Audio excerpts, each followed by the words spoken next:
Welcome. You're listening to the Mike Hewitt Show. My name is Mike Hewitt, and my guests today are first Lieutenant Colonel retired, Lieutenant Colonel Dave Agema, who is the National Committeeman to the Republican National Committee. Dave, welcome back to the Mike Hewitt Show. Thank you. It's a pleasure. Good. And joining us today is State Representative Tom Hooker.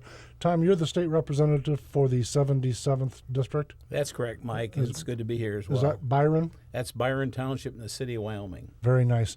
Folks, the conversation we're hoping to have today is on illegal immigration, what I've affectionately referred to as the illegal immigration explosion, and how it's impacting Michigan and then also how it's impacting America. And I couldn't think of two better people to sit down and help me with on this topic. So what I'd like to do is take a little bit to try to identify what the real problems are versus the things that we're hearing in the media. And just run through some brief numbers, and then you guys can take over where I leave off and try to point me in the right direction. But the first is, as I go back to Ronald Reagan's era when he did the amnesty deal, 1986, so roughly 28 years ago. Since that point, and I'm going by numbers that I got from the Washington Times, according to an article in their September 2013 article, it indicated at any rate that at that point the numbers were somewhere in the 20 million range for illegal immigrants in America.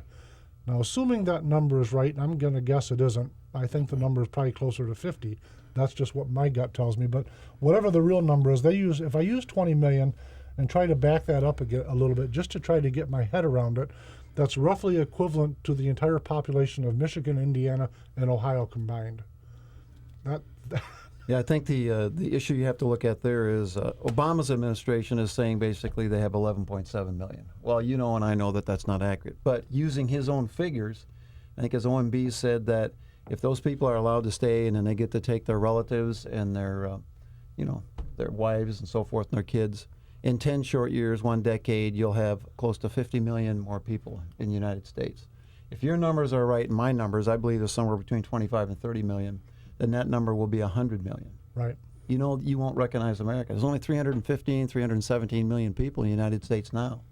So if you have 100 million more people in 10 years, this is going to definitely change the demographics of the United States. I think it's done on purpose. I do too. When I look at and I try to back the math up, it's to ask us, even based at the numbers that they use, it's to ask us to believe that 60,000 people per month, every month, since 1986, snuck across the border without any government coercion whatsoever. And it's not possible to believe. And let me offer just as a brief quip, it's like, imagine trying to get 60,000 people out of a big football field. And with all kinds of millions of dollars spent to crowd control and all that, and yet we're asked to believe that 60,000, that's the size of a pretty good-sized city, sneaking across the border every single month without fail. It's just not believable. No, it's not believable, but I think the people out there have to recognize there's more of a problem here than just meets the eye. I ran on this issue when I first ran for state representative. Matter of fact, I was called the illegal immigration guy for the state of Michigan. I'd get phone calls from New Jersey, New York, and Georgia asking me, why is your state giving driver's license to illegals? They're coming back to our states using your driver's license as evidence of residency. Right. So I pushed real hard against the Secretary of State to not give illegals driver's license. Back that up, I used to fly with American Airlines. Now you got illegals getting on my airlines. Of course, some of those airplanes crashed into towers and so forth, and some of them had Michigan driver's license. So I have an issue with that. But I ran on that for 4 basic reasons. Not only did I know a lot about it because I flew a lot of illegals from San Diego to Chicago with American Airlines, and prior to 9/11, I'd be overbooked on a flight. And then what would happen is just 10 minutes prior to my departure, a whole bunch of people would get on. It was obviously they were illegals. Now, if INS was checking, they didn't show up. So I could be 40 overbooked, yet leave with 30 empty seats because INS was checking that day. And they get to Chicago and spread out. But what does that really cost you, the taxpayer, and the U.S. citizen? To me, I swore to defend the Constitution against all enemies, foreign and domestic. I think a lot of state representatives and a lot of congressmen are not abiding by their oath of office because that affects us in 4 different areas. Security. You've got to know who comes to this country and what they carry. Is it terrorism? What is it? Another aspect of there is health now. Now we're finding out that they have scabies, they have venereal disease, and they're not inoculated like normal citizens would be. Now normally, in a case like this when people come across. If you're coming across legally, then you'd be quarantined until they can decide that you're healthy. Right. Well, what Obama's doing now is shipping these people all over the United States, and they're spreading the disease all over the United States. So it's a security issue. It's a jobs issue. People say, well, they're only taking the poor jobs that nobody else will take. That's not true. Only 3% of illegals, according to FAIR, work on farms. 97% of them are working in construction, drywall, roofing, siding, landscaping, and so forth. So they're taking your jobs. And the last thing is there's a fiscal impact. For the state of Michigan, for example, in 2010, FAIR did a study and discovered that for Michigan alone, for health care, education, welfare, jails, and human services, it's costing us nearly $1 billion a year. So that's a budget impact. What could we do with $1 billion for roads? Well, you look at 65,000 coming in, and in the past, we were catching a lot of those and sending them back. Now, we're not sending any of them back. All of them are staying and being relocated here in the United States. And I think the result of that policy is, to use a word, there's been a surge of illegal immigration. We've seen in the news lately where the children that are being sent from Central America and so forth, that's all as a result of, to me, the administration reaching out Absolutely. and marketing it. It's not an accident that those newspapers in South America and Central America are saying, America won't send you home, now's your time. It's even on the radio in Mexico. Now, coming across the southern border, just before I came, I called my friend Kamal Salim. He's a former Muslim Brotherhood terrorist, and I know General Boykin. And Kamal told me, he says, Dave, those people coming across the southern border are not just Mexicans. They're also Guatemalans, and there are also a lot of Muslims that are sneaking across that border. That's an issue. Not all Muslims are evil, but the ones that have destruction of America in their back pocket, those are the ones I really fear. And so we have to control our borders. Now, a little later in the segment, I'll give you some stats on what Mexico's illegal immigration policy is, or Canada's, or Russia's. Absolutely. And it's just amazing. They're very strict, but they're demanding that we let their people in our country. It's funny that you bring that up, because one of the things I was going to touch on later, and we'll just go at it right now for just a moment, but if you look at our voter registration, and you were maybe alluding to it a little bit with driver's license, but if you look at the Mexican policy, the federal Mexican policy on voter registration, they use biometric cards and everything. Yes. It's not just a question of you have to have voter ID. They have special ID that they know for an absolute bona fide fact who's doing the voting. And to me, it's absolutely insane that we would do it any other way. Yeah, their illegal immigration laws are amazing. I'll give you an example, since you're on the topic. President of Mexico can expel anybody he desires.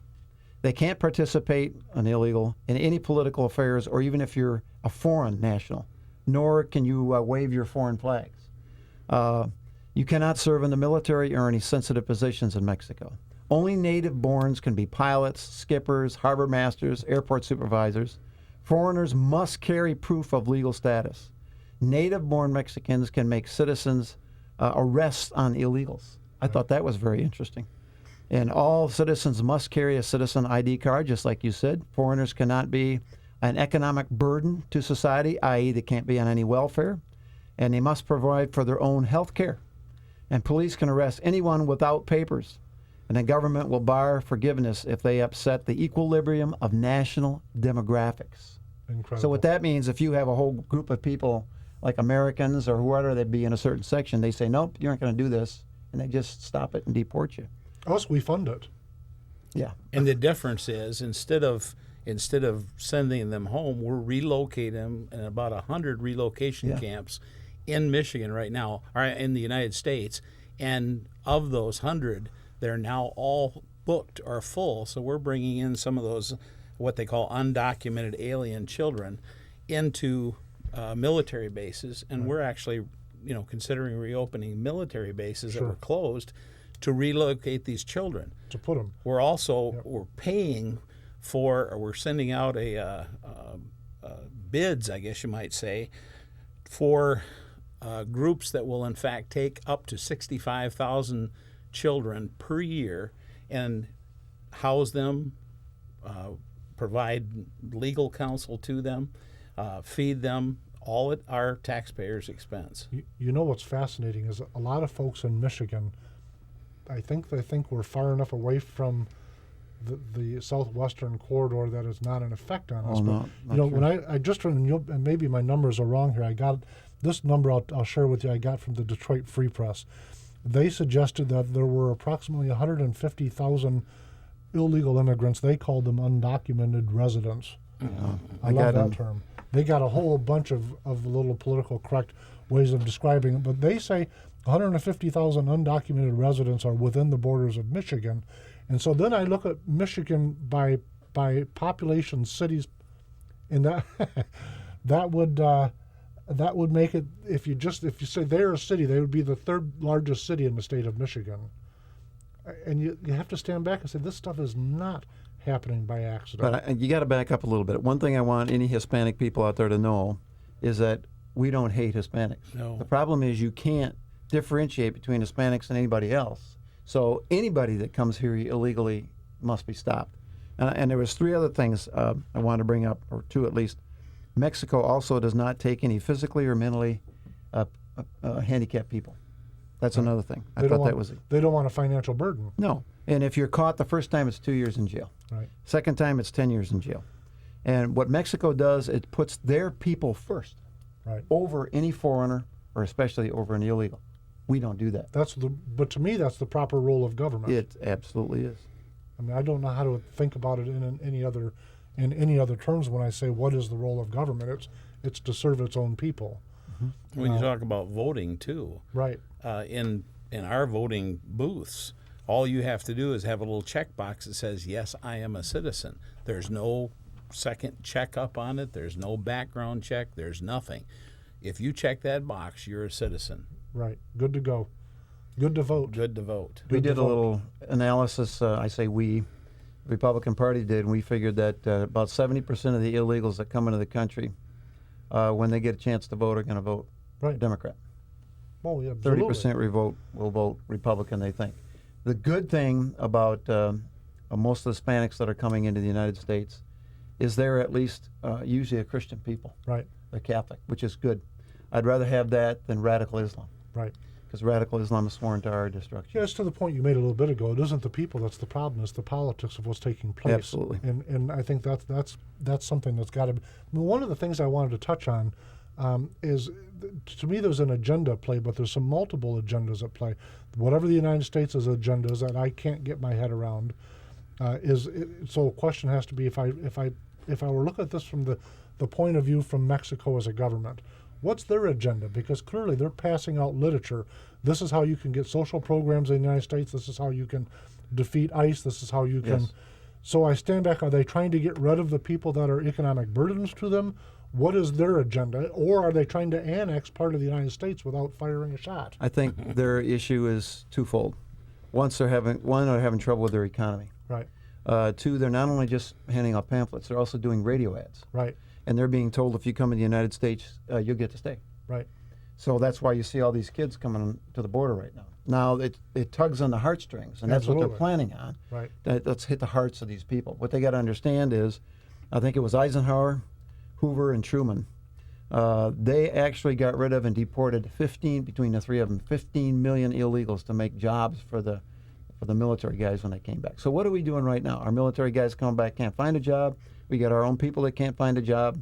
And we're bringing in more people that are usually lower skilled, and they're taking jobs that our citizens should be taking. So it just doubles the problem. And then when you add the cost of healthcare, education, welfare, jails, and human services, it's unbelievable, the cost to society. And it's not right. No other country has this stupid policy that we have right now called amnesty. So what's the rationale? When I look at it, both of you, I see a lot of large lobbying groups that I would normally think would be opposed to that. Like what? Like who? The Michigan Chamber of Commerce. No. They have a lot of people that make a lot of money on Yeah. illegals.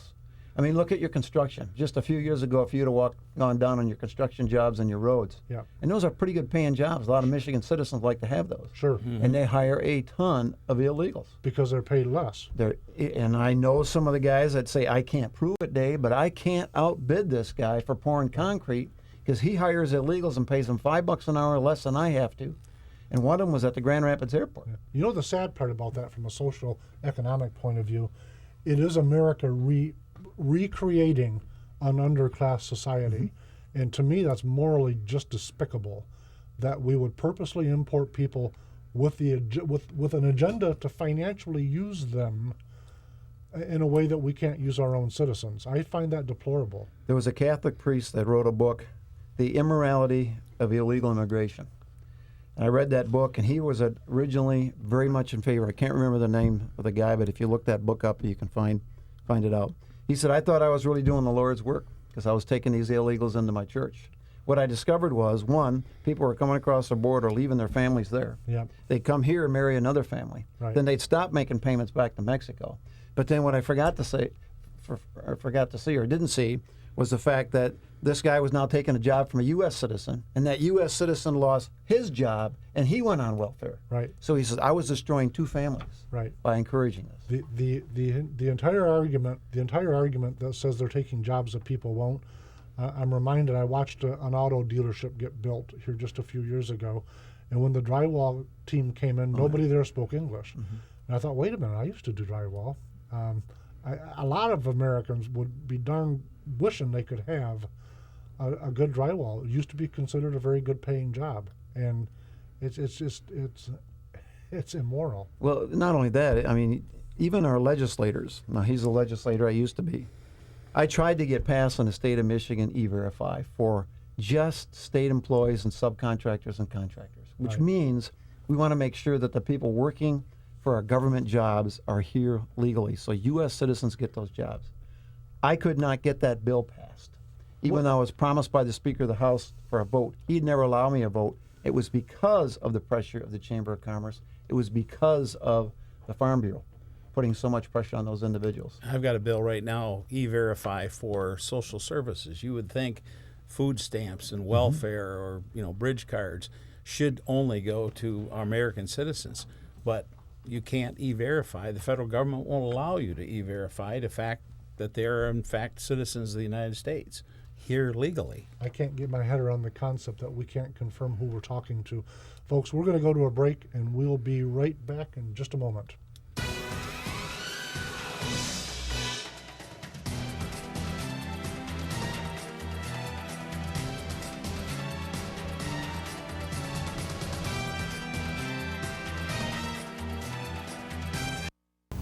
Hi, if you ever find yourself arrested in jail and got bail, make sure you call me, Tommy D, at Bad Boys Bail Bonds, 866-728-6400. Because if I can't get you out, you ain't getting out.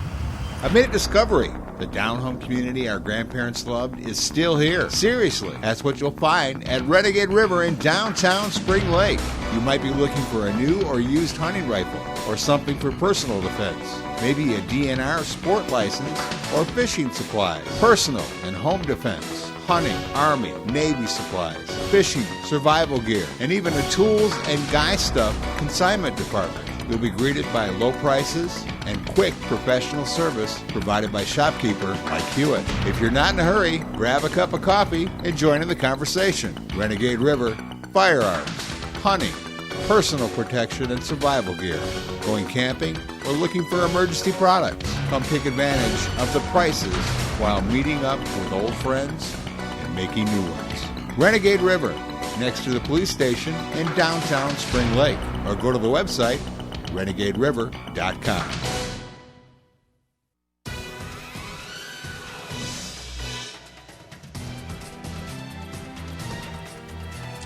Welcome back to the Mike Hewitt Show. Gentlemen, when we left off, you folks, both of you, were touching on E-Verify. Tell us so listeners and myself can understand, what would E-Verify mean? E-Verify is a free Homeland Security system run by Homeland Security that any business can get on. And basically what it does is when you get hired for a job, you have to say, I'm hiring Dave Agema, and here's a Social Security number. When you sign up, which is free, they give you a particular number. You hit on the computer, and they'll know that that's business so-and-so going to hire Dave Agema. They hit enter. It zips my name and Social Security number over to Washington. It checks 450 million documents. It checks, does the Social Security match the name? It checks green cards and worker visas. Are they overextended? Generally speaking, there has never been a case of a U.S. citizen losing a job because of E-Verify. But there's been a lot of illegals lose their job because of E-Verify. The problem is people make money on illegals.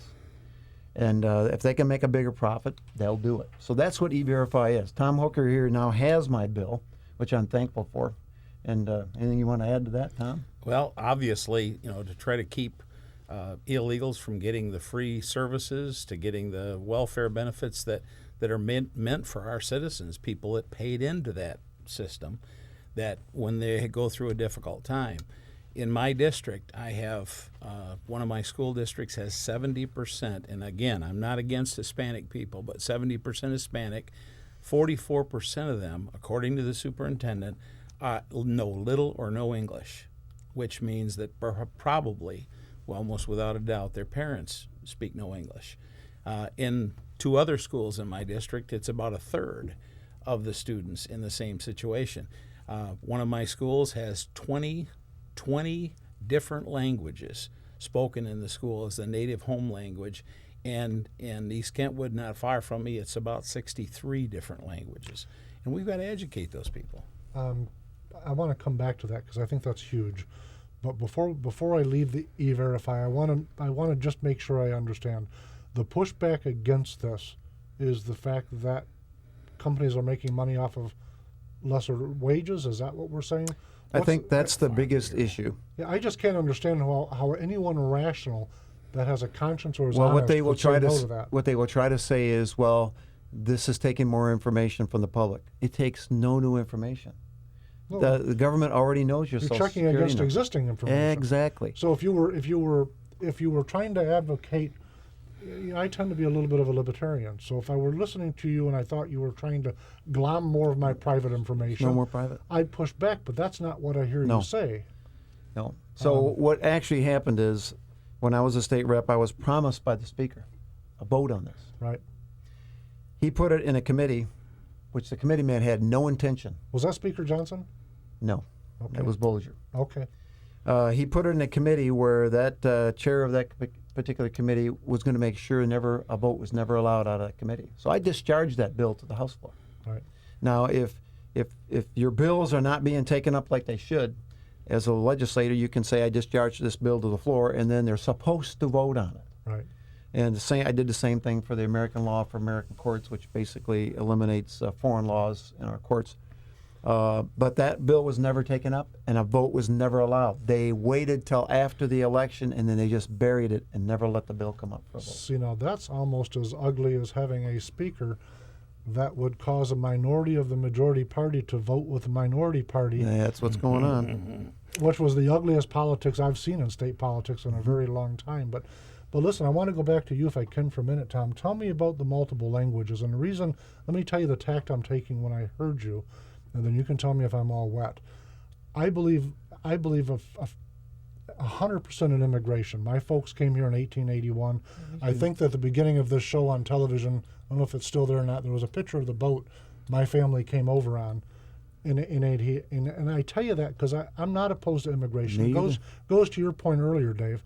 But I think assimilation is huge important for the success of immigrants and for the success of America in total. And so when I hear multiculturalism, to me it sounds like a way to break people up into controllable voter blocks, but it has nothing to do with the success of those people or America in total. And I am totally in favor of immigration. Me too. Immigration has built our nation. Immigration has built, but it's legal immigration. Absolutely. It's people that are brought in. They're checked to make sure that they're coming in with no diseases or no criminal records behind them. We have none of that now. You know, some of these folks must be a little bit surprised. You know, I know times change, but when my family came over, and I think this is true for a lot of families, the idea was to come to America to be American. And so they came here and they embraced our cultures and they flew our flag You bet. and they taught their children our language. And now I'm thinking, wait a minute, what am I losing here? I just, you know, so when you were talking about multiple languages, tell me a little bit more about that, Tom, just before we move on. Well, obviously, some of those that are coming in are refugees. A refugee coming from a country where maybe they're put in danger, where they would die, where they would, be persecuted.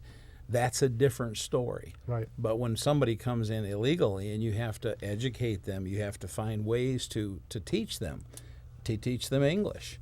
And in many cases, you have to buy or hire multicultural, multi-language, lingual people that can help in the teaching of that language. I had a young person that came into the school where I taught. I taught for 37 years myself. Right. And I was subbing just before I got elected. And the office brought in a young person. He spoke no English. They said, take him to his first class, tell the teacher, give him free breakfast, take him to his first class, tell the teacher, do the best she can because we have no help for it right now. And you could see the look on that teacher's face. There goes my student scores. There goes the time that I'm going to have to spend with that young person. Again, all of that, in the right setting, in the right situation, preparing for that is a beautiful thing. Right. And it can be very helpful. On the other angle, it can be very harmful. To me, the transition has got to go. It's got to be aiming at assimilation, and to me, nothing else makes any sense to me. I understood everything you said, and I agree with it, but the inertia has got to be heading towards a goal that makes sense for the people, which is if you're going to stay in America, to be an American. Right. So, what were you going to say, Dave? Well, there's a Deferred Action Childhood Arrivals program called DACA program. It encourages illegal minors to be here, basically. So it gives them, that's what's happening on the border now, they're hearing that they can come. It gives them a 2-year deferral for deportation and a work authorization. Well, kids can't work. Right. So you know where they're going to end up. They're going to end out on the welfare rolls. And the Senate allocated $1.94 billion for unaccompanied minor illegals on a voice vote. Now, folks, for those of you who haven't been in the legislature, when you don't want your people to know how you vote on a subject, they do a voice vote. Right. And I'll never forget the first time it happened to me on the House floor. I'm sitting there, and we're going to vote on this bill. And the Speaker Pro Tem gets up there, and the question before the House is to vote on House Bill 9416. All in favor say aye, all in favor say no. Boom, passed. I said, I didn't vote. I didn't even vote. Nobody heard it. He just gavelled it, Yeah. gavelled it on a voice vote. That's so you cannot hold your people Sure. accountable for bad votes. That's a bad vote. But you know the byproduct of that, I know both of you two know this, but the byproduct of those type of actions, you end up with a slice of the American populace that we get to call fringe, people like me who are paying attention saying, that's not the kind of government I want. There should be a bill passed. Good one for you here, Tom. Pass a bill, no more voice votes. Right. Everything has to be a record roll call vote where you push the button and everybody can see how you vote on a bill. There should be Absolutely. none of these voice votes. But like you said, the leadership has to be on board to allow it to even come up for a vote. Right. That's the other thing most people don't know. The only votes that you and me as a state rep are allowed to vote on are the ones the Speaker of the House or the Leader of the Senate and the Governor agreed that would go up for a vote.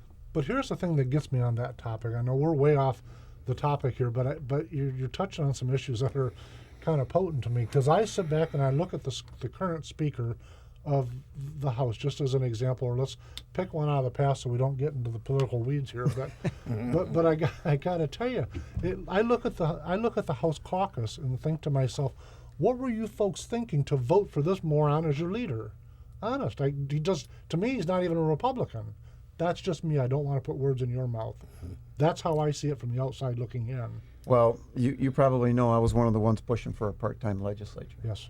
And I did that for a reason, because I think people need to be legislators who don't need the job, that have a regular job outside being a legislature, like 46 other states. That is the absolute truth. And it makes a huge difference how you vote if you're not depending on that. Now, a lot of these people vote based on they want to either get reelected, or they want that lobbyist to give them the money for their reelection, or they want something down the road. They want to please the governor so they can get another job from the governor down the road. That's what goes on. Give me a part-time legislature all day, every day. I remember sitting there at my desk thinking, why in the world are we voting on these stupid bills that have nothing to do with the only thing the Constitution requires in the state of Michigan is a budget? And you got 25 to 30% of the people working on the budget. The rest of them are thinking up new laws. I got to tell you, though, on those points in this part of it, we'll segue back to our main topic. But one of the things I've been doing for the last few weeks is I'm working on a show that I'm going to do in late July. And what the show is going to be, by the way, for everyone that doesn't know me, I'm a huge believer in primary politics. Oh, me too. So I'm working on a show where the show is going to be a monologue, just me, and it's me going from race to race to race saying, I'm supporting this person for this reason, this person for this reason, and I'm doing a lot of background studies on them. And one of the things I found fascinating when I'm looking at the votes this past cycle that I've been absolutely blown my mind, but then I start looking at the campaign finance statements, listeners. Oh, yeah. Campaign finance statement. You can get it on the internet. Okay, it is fearsome. Oh, yeah. What I'm finding when I think, what was the motivation? I thought you were a conservative. You ran as a conservative because I remember you coming to the Tea Party meeting in 2010 telling me you were a conservative, so you must be, you wouldn't lie. And then I look at your campaign finance statement, I go, I get it now, I understand completely. Tom and I were talking about this. We went out for dinner just before we came here, and I tell people, if you want to know who the true conservatives are, look at their committee to elect funds. If they have a huge sum in there, Yep. they're probably voting liberal. Right. Because the lobbyists are giving them money to vote that way. The guys that are most conservative get the least amount of money because they're not voting the way a lobbyist tells them. They're actually serving the people. And consequently, they don't get the money from the lobbyists and the PACs in Lansing. They probably don't end up in leadership roles either because they don't have the money to help some of their... Well, I actually ended up in the leadership role, but I was one royal pain in the fanny to a lot of the leaders there. They must have been thinking, what were we thinking? Well, My predecessor spent about $140,000 to get elected the first time, Yeah. about $70 for re-election. Right. My first time, I spent $24 in the primary and the general, and I spent $4 last time. Right. And when I say that I'm conservative, I'm just as tight with my own dollars as I am with any go. other.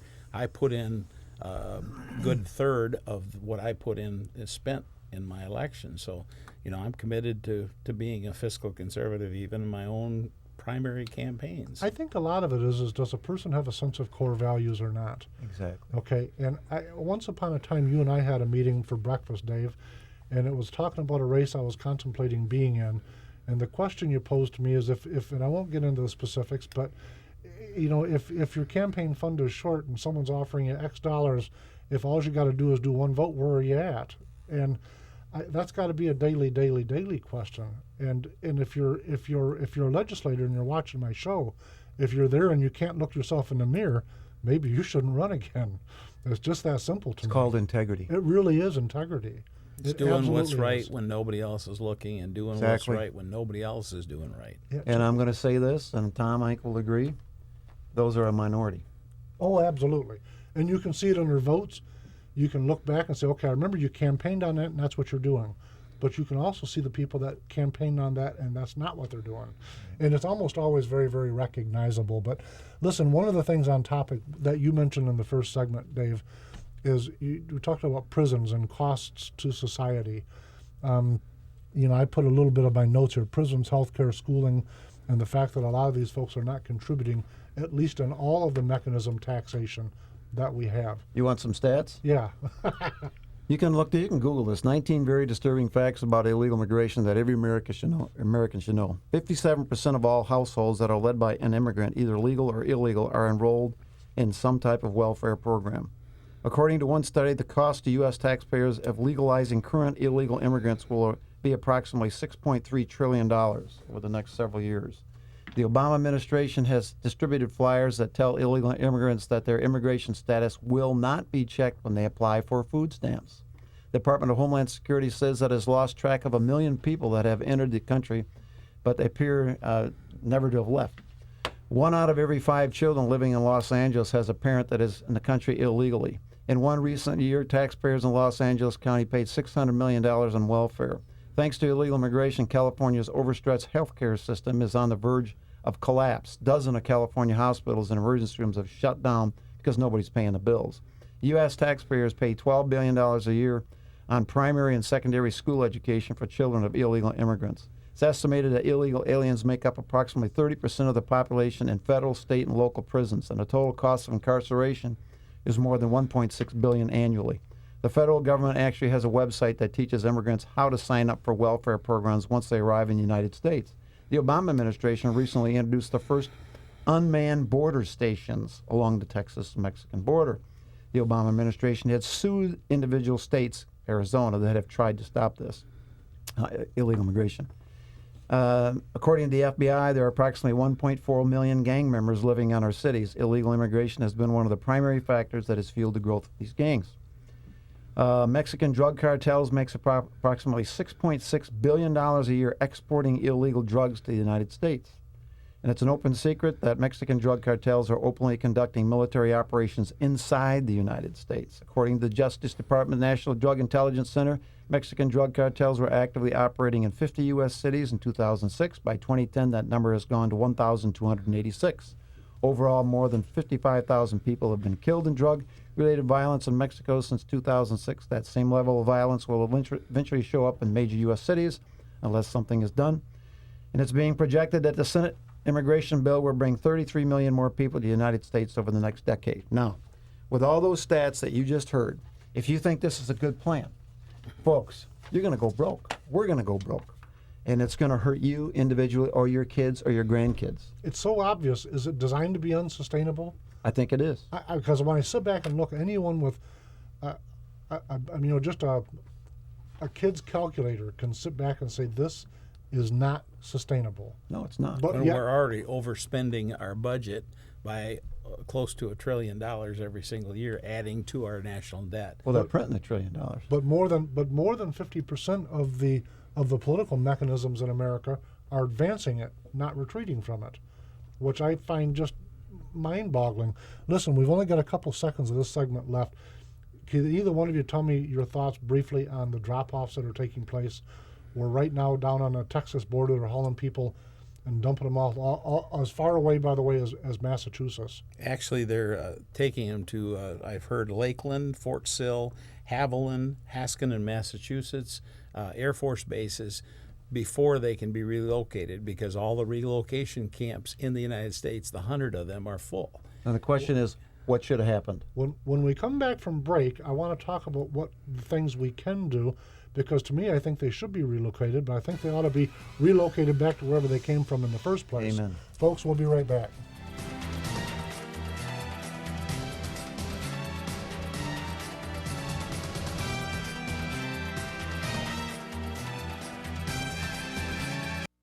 Attention hip replacement patients. Several metal-on-metal hip implants have been recalled, and a jury recently awarded $8.3 million to one hip replacement victim. Metal-on-metal hip implants can cause excruciating pain and may require expensive surgery to replace. If you had a metal-on-metal hip replacement and it's been removed or it needs to be removed, call the Goldwater Law Firm right now. I'm attorney Bob Goldwater. Metal-on-metal hip replacements can be dangerous. If you have a metal-on-metal hip implant, even if it hasn't failed yet, call us right now. You may be entitled to substantial compensation. The manufacturer of your defective hip implant should have to pay for your medical expenses and your pain and suffering. Your time to act is quickly running out, so call us right now. If you have a metal-on-metal hip replacement and it's been removed or is causing you problems, call 1-800-540-9516. That's 1-800-540-9516.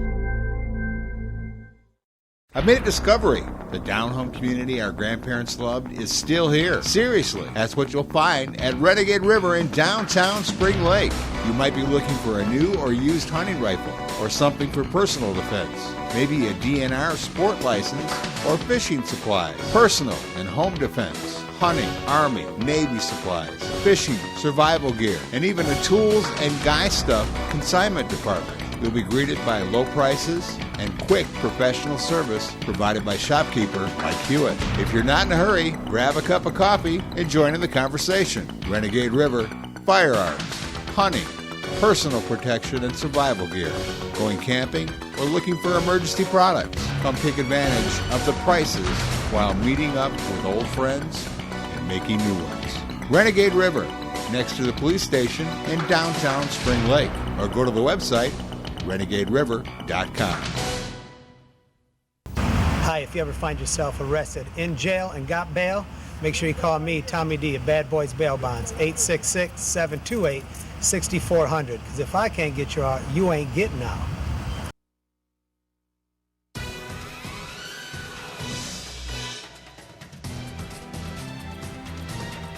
Welcome back to the Mike Hewitt Show. Gentlemen, when we left off, we were talking about relocating some folks, and I think they should be relocated back to wherever they came from. It's a little bit scary. I read the news, and some of them are 3 years old and 5 years old and 7 years old, and I'm thinking, wait a minute, these people didn't get from Central America or South America across it. It's not believable. But The Honduran president just said, I want my children back. 14,000, he's estimated, Honduran children have come across our border and are being relocated in the United States right now. And he said, send them back to me. I want them home. What would be the rationale for not sending them back? I think he's right. Absolutely. They're his people and they should go back. What would be the rationale in not sending them? What's our government thinking to send them to a military base in Massachusetts rather than back home to Honduras where they came from? Well, first of all, it's a heartstring issue. Absolutely. They're playing to the hearts of the people. All these kids came over here. They just want a better life. That's what they'll say. But they don't understand what that's going to cause to the rest of Americans. So that's what they're going to pull. But I think you have to look, like I said before, the security aspect, the job, the fiscal impact, and health impact of what's going on here now. And I do think this is very well planned.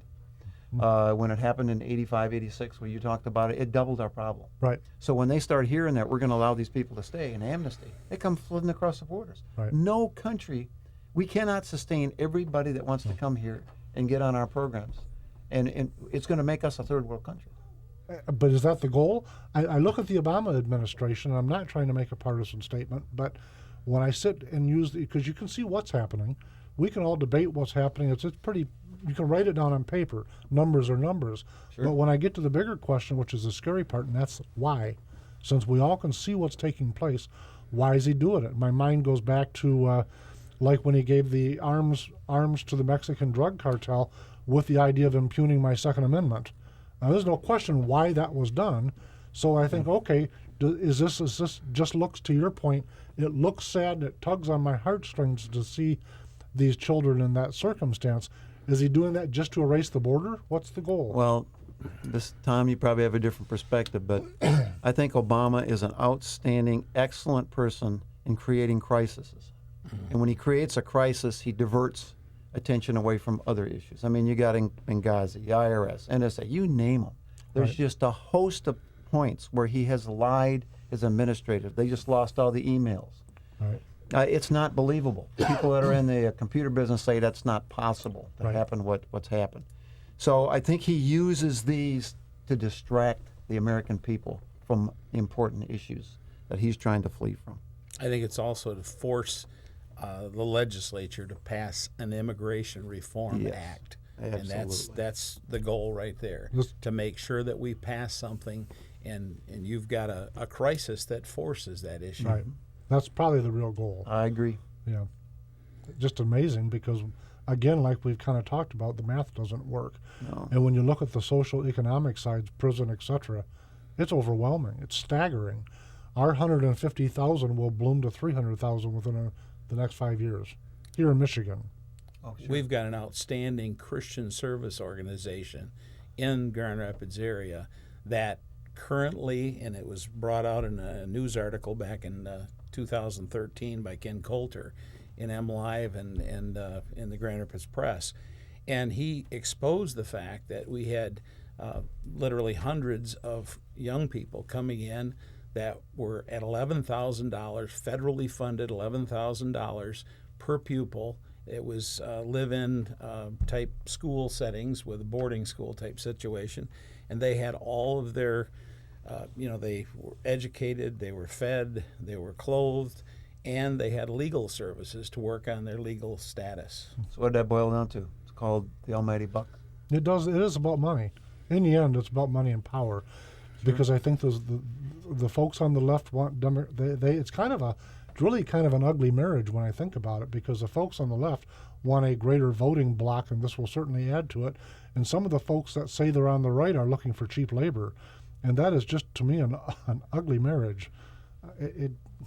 It's almost mind-boggling to think that. But let's look at it from another point of view, if we can, for a minute, guys. What could we do to stop the surge of illegal immigration, et cetera? How can we roll it back? First of all, why do they come? Okay, They come for jobs. They come for freebies. right? They come to get away from their country. So I think you have to eliminate the incentive. So one, no driver's license for illegals. Driver's license allows them to get on airplanes, get in all kinds of places. No benefits. And vote. And vote. Yeah, and no benefits, no welfare. They're not going to be coming for that. And E-Verify means no job. And another thing is, I think you need to ban sanctuary cities. Sanctuary cities are cities that say, hey, you know what? We don't care what ICE says, Immigration Control Enforcement. We don't care what the federal government says. We're not going to turn any illegals. Right. Those cities and those mayors ought to be thrown in jail. They're sanctuaries for illegals. They're breaking federal law. Right. If you do those just 4 or 5 items, you will have just got rid of the incentive for illegals to come across the border. If you just enforce the law that's on the books today, you would be taking care of the But problem. they don't have, the problem with Obama is he has taken the ICE and Homeland Security and emasculated them. They don't have the people to do the job. They're literally changing diapers. As Yeah. we sit here right now, we're paying Border Patrol officers to change diapers, literally. But listen, let's pause for a minute and look at, we hear a lot about immigration reform, okay? But when I look at the process for someone to immigrate legally, it's extraordinarily expensive and takes a huge amount of time. And so, on one hand, I'm very much against illegal immigration, and I've already mentioned the fact that my own family, as was most of us, came through immigration. So I look to the, so okay, let's pause about the illegal for a second and say, is there actually anything broken with our legal system? I know one thing. I know that every contact I've ever had with, especially the federal government, the bureaucracy is overwhelming, and the abject disconcern with people that they have contact with. It's like a huge hot pot with no handles. So I'm trying to imagine being from Poland or Mexico or anywhere else and trying to legally pursue immigration. And it's a daunting, overwhelming process. That's the key. What about the people that have been waiting in line, Exactly. sometimes for years, Right. and have gone through all the legal channels, and yet they're not being allowed to come in because we have a crisis? It's spitting in their with- face. Absolutely. It's reward. It's kind of like when I was a school teacher, and a young person comes and cuts in the line in the school lunch Exactly. line. They cut in the school lunch line. The other kids are upset. Sure. And if I, as a teacher, just sit there and say, well, he's bigger than you are, so you'll have to let him go. There's more of him. There's more of them. No, you don't do that. You step up and say, this does not happen. You go to the end of the line, and even I'm going to hold you back for a little while. Sure. A good example, I got a phone call when I was a state rep from a guy in Holland. Right. I said, Dave, and it had a Hispanic brogue, Sure. you got to pass E-Verify. I said, what's the problem? I said, I'm being driven out of business by my own people. I said, what's going on? He says, I'm in landscaping. They're paying these guys $5, $6 an hour. They're living 10, 12 in a house. I says, and they're driving me out of business. I can't pay that. And I says, okay, can you come in and testify? And then there was silence at the other end of the phone. Sure. And I said, can you come in and testify? And he said, I can't. I said, why not? He said, they'll kill me. Yeah. That's exactly what he said. Yeah. I said, tell you what, how about if I disguise your voice, put a bag over your head, or whatever else I have to do? He said, I don't dare do it. Yeah. He says, because they're going to hurt me. Yeah. And So- he's probably right. So he is a legal citizen Right. with a legitimate job being driven out, quote unquote, his own words, by my own people. Right. I don't think most Americans truly understand the concept of fear. I really don't. In truth, in actually literally being threatened and feeling a threat for your life that And some one of of those the folks big pose. concerns is our farmers. Yeah. Right. Our farmers are concerned that they will not be able to get the crops out of the field. They'll not be able to get the apples off the trees. And I understand that fear. That is their livelihood. None of the E-Verify, none of those things would actually go against the legal workers that are brought in as contracted workers The every Farm year. Bureau helped me write my E-Verify bill, then went negative on it when it went into committee. And it exempted the farmers. Fascinating. It is. To me, it's just really, truly fascinating. But, to your point about picking apples, I have to tell you, to me, what we're really talking about is a double-edged sword, both negative. Because on one hand, with the topic at hand, the negatives are obvious. The other side of it is how America has changed. I'm 53. When I was a young boy, I picked apples. Sure. I went to the local orchard. All the kids from all over the community would come in. We were paid by the bushel. I stood at the top of the 12-foot ladder. I picked my butt off for days. I picked cherries, I picked beans. Listen, I know exactly. I walked away with a bag of money thinking I was the king. Yeah, me too. Nowadays, we've got folks in, and this is me making a shot, I think, at the culture we're in, because raising kids nowadays has changed since then. There's the refrigerator, there's the television set, here's an electronic game for you, I'll be back at 9 o'clock. Be good, kid. Somewhat, but there's also the case. I had a lady went and says, well, I decided to test that. I went down to the farm and said I wanted to work there, and they said, we don't want you. We want that immigrant over there Yeah. because he can pick faster than you can. Yep. We also have kids now graduated from college that never had a job. Right. So you have a lot of jobs being taken, entry-level jobs that I don't want to hire a guy that's never had a job out of college. Now listen, to that point, for many, many years before I bought Renegade or opened Renegade River, many years before that I was in a hiring role and a training role. So I would hire folks, bring them into the businesses that I operated, and most of them were 18, 19, 20, 21 years old. And before I could teach them the job, I had to teach them to learn because they'd never had any critical thinking lessons. And you get critical thinking. This is not a shot at public education, by the way. You get critical thinking lessons from having the kind of jobs we're talking about, in my view. Absolutely. And those things are really, so now when we say, how come a kid needs to be able to stay on mommy and daddy's insurance until he or she is 26? I think, well, because the 26 is the new 12, it seems like, okay? And then we passed laws saying that young kids can't work. I started working at 9 with a paper route. And then I worked on a muck farm picking radishes and onions at 12. Yeah. Yep. I did the apple picking. I worked at Zips Ice Cream. I did newspaper routes. But those are the things that, to me, build a culture of work ethic. And then the kids find out if they don't put out and they don't work, they get fired. You're done. Yep. Somebody else gets hired. But that's one thing I will say with the Hispanics, because I ran a machine shop. They're good workers. Hardworking people. Because they wanted the opportunity. And some of our kids don't see it that way. Yeah, but there's some valid points in that. So what do? We've got to, does our state can Michigan as a state push back on the federal policies that Obama administration? Is there a way that we can defend ourselves on a state level? 10th Amendment of the Constitution actually tells us that there are a very limited number of things that the federal government really has authority to do according to the Constitution. But when I listen, unfortunately, they've gone way further than that. It seems very, very difficult to find examples of the 10th Amendment applying in recent times. Yeah. Both, by the way, from the federal level with what they're doing to us and what as a state we're willing to do. And I think it goes to Dave's point early on. It's about funding. It's like the 50-50 grant. So you get your 50-50 grant money as a local municipality or a county or even a state, and you run around all excited with the money you got from the feds that in truth you didn't need. But in doing it, you've given up a lot of your rights because of all of the tag-on things that come with that grant money from the federal government. And I'm using that as an example that with funding always seems to come the loss of things like the 10th Amendment. It bothers me when I hear people say in Lansing, I hear them say, well, we are not spending one Michigan taxpayer dollar. This is all federal money. That's your money. And the bottom line is, I pay federal taxes too. Absolutely. Where do they get their money? We just heard that with the Michigan Medicaid explosion. Yeah.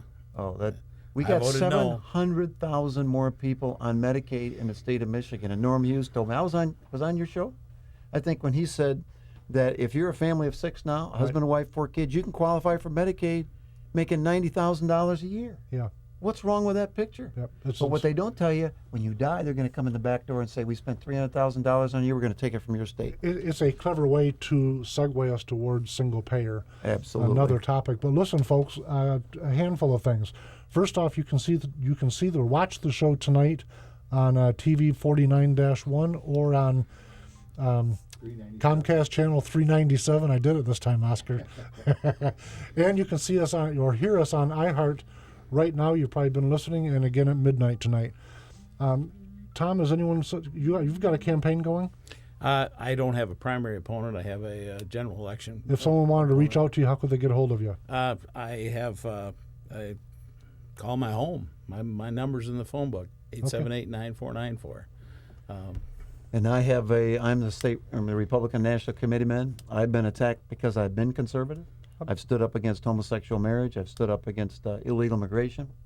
And I will continue to stand for those things. But folks, I need those delegates, and I know these people out there to make phone calls. Because we've estimated that 75% of the Republican Party is conservative, 25% are not. We are now catering to the 25%, not the 75%. And the 75% is our target market. Absolutely. Folks, we will see you next week. Gentlemen, thank you very much.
brought to you by Renegade River.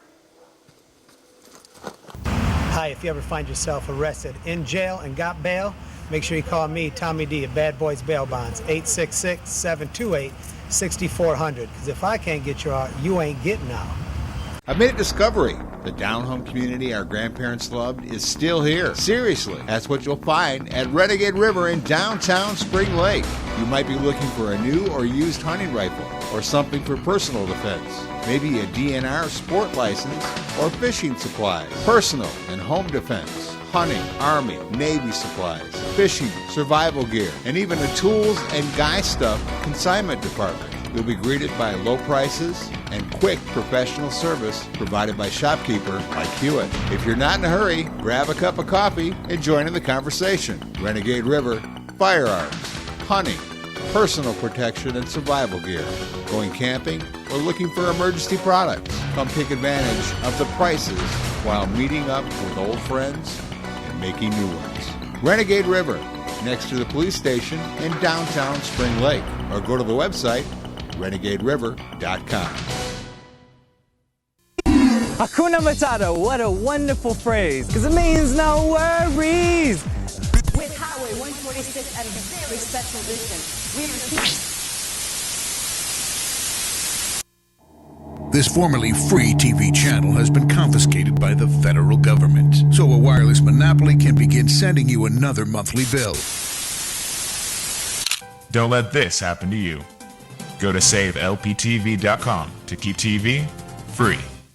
Are you one of the many Americans who undergo CPAP or BiPAP therapy? Replacing your supplies every 3 to 6 months is critical, as bacteria will build up and worn-out straps cause leaks. Call Allied Medical Supply Network and speak to an expert agent who will set up a schedule for your supplies to be delivered right to your door at little or no cost to you. Call Allied Medical Supply Network today and rest easy. Call 800-284-2512. That's 800-284-2512. This is a national health alert from Worldwide Medical. Are you on Medicare? And do you suffer from back or knee pain? Have you tried injections, pain pills, or even had or considered surgery? If these examples apply to you or a loved one in pain, stop. There is a better way. You could qualify to receive a pain-relieving back or knee brace at little or no cost to you. You'll receive free information, free delivery, and all the insurance paperwork is handled for free. Best of all, there is little to no cost to you for the braces. Call 1-800-282-6789 to get all the details. It takes just a couple of minutes. These amazing braces have helped thousands of people in severe pain, and you may qualify to have yours delivered directly to your door at little or no cost to you. Call 1-800-282-6789 right now. This may be the most important call you make all year. That's 800-282-6789. Call now.